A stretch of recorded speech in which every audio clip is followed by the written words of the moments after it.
Here's what's really happening when people constantly undermine you, and why it feels like no matter what you do, someone always manages to make you look small, weak, or irrelevant.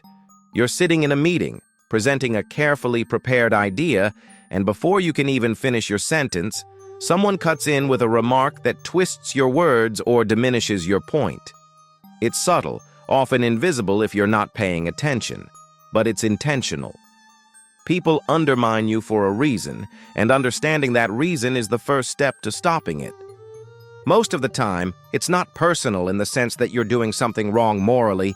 It's personal in terms of social dynamics. Humans are wired to navigate hierarchies. We subconsciously judge, challenge, and sometimes suppress others to maintain our sense of power or to boost our social standing. When someone undermines you, it's often about them feeling insecure in their position, not about your actual competence. They may sense a threat in your confidence, your knowledge, or even the respect others have for you. And the easiest way to protect themselves is to subtly sabotage you. This can happen in any context: work, friendships, romantic relationships, even family gatherings. The patterns are the same because human social behavior follows predictable rules. In the workplace, for example, undermining often manifests as interrupting you, dismissing your ideas with sarcasm, taking credit for your contributions, or asking questions in a way that frames you as incompetent. In friendships, it can look like backhanded compliments, constant comparison, or jokes that make you feel small. In relationships, undermining might appear as belittling your opinions, gaslighting, or using subtle criticism disguised as concern. And while the tactics differ slightly depending on context, the psychological mechanism behind it is remarkably consistent. It's about dominance, perception, and control. Recognizing when this is happening to you requires attention to the signals most people miss. First, notice patterns, not isolated incidents. One person interrupting you once isn't necessarily undermining, but repeated behavior that chips away at your credibility or confidence is a red flag. Second, watch the responses of others in the group. Do people laugh at subtle jabs against you? Do they defer to the underminer more than they defer to you? Social consensus can amplify undermining because humans are highly influenced by the reactions of others. Third, pay attention to your feelings in the moment. Do you feel embarrassed, anxious, or second-guess yourself after a conversation? That emotional hit is often a sign that social power dynamics are at play. Now let's break down why this happens from a psychological perspective. Humans are constantly performing social calculus, consciously or unconsciously evaluating threats, alliances, and hierarchies. An underminer senses a potential shift in balance. Maybe you're gaining influence, attention, or respect, and their instinct is to restore equilibrium in their favor. This is deeply rooted in evolutionary psychology. In tribal societies, being challenged or undermined could cost someone status, resources, or survival. Modern social interactions echo those ancient instincts. The methods of undermining vary, but the mechanics are similar. Diminish the other person's perceived competence, make them doubt their contributions, and reinforce the underminer's own status. Cognitive biases also play a role. For instance, confirmation bias makes the underminer focus on small mistakes you make and exaggerate them to others. Projection can cause them to accuse you of behaviors they themselves exhibit, creating confusion and self-doubt. Understanding these dynamics is liberating because it allows you to see that the undermining is about their psychology, not a reflection of your worth. But recognizing it isn't enough. You need actionable steps to regain control.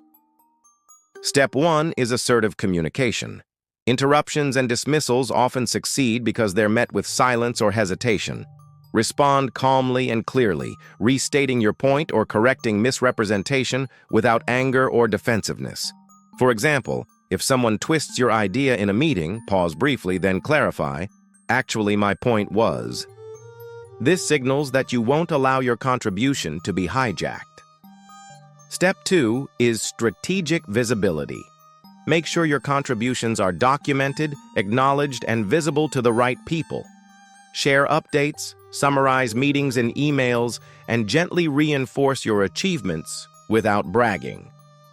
Underminers often thrive in ambiguity where they can shape perceptions. Clear records remove that leverage. Step 3 is social calibration.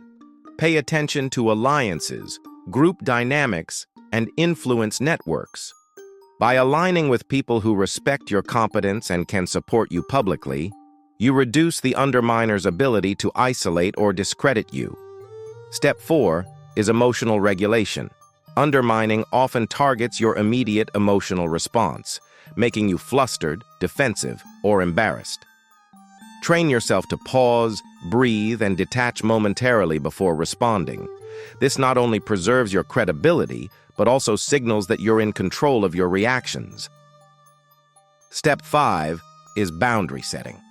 If undermining becomes persistent, direct, and harmful, it's essential to address it openly. This doesn't mean confrontation with aggression, but clear statements of expectations and limits. For example, I value collaborative discussion, but I'd appreciate it if we let everyone finish their points before responding. This establishes norms and communicates that attempts to undermine won't go unchallenged. Let's consider a concrete scenario. Imagine you're presenting a project idea in a team meeting. You outline your proposal confidently, but a colleague keeps interrupting with minor objections or sarcastic comments, trying to steer attention away from your solution. Many people freeze or try to appease the interrupter, which only reinforces their behavior. Instead, a more effective approach is to pause, maintain eye contact, and respond. Thanks for your point, but my idea is focused on X, and here's why. By calmly steering the discussion back to your contribution, you assert authority without aggression. Another example is in a social setting. You're sharing a story, and a friend makes a joke at your expense, turning everyone's attention to them.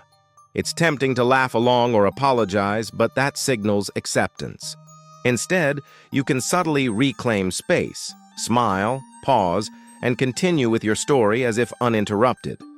Socially intelligent people notice these cues, and the pattern of undermining diminishes because it no longer produces the desired reaction. Over time, consistent assertive behavior rewires how others perceive you. People start recognizing your boundaries, respect your contributions, and your social power increases. The underminer loses the subtle advantage they've been exploiting. Importantly, this isn't about retaliation or aggression. It's about clarity, presence, and strategic behavior that prevents others from devaluing you. Psychology shows that status and influence are fluid, and small changes in how you communicate and project confidence can shift group dynamics dramatically. And here's a crucial insight. Undermining often escalates when you internalize self-doubt. The moment you question your own competence because someone else tries to diminish it, you reinforce the underminer's leverage. So internal validation becomes a powerful shield. Remind yourself of your skills, track your achievements, and trust your judgment. This doesn't make you arrogant. It makes you resilient. By combining awareness, assertiveness, strategic visibility, social alignment, and emotional regulation, you can systematically neutralize attempts to undermine you. You'll notice that meetings become less stressful, social interactions feel more balanced, and your contributions gain the recognition they deserve.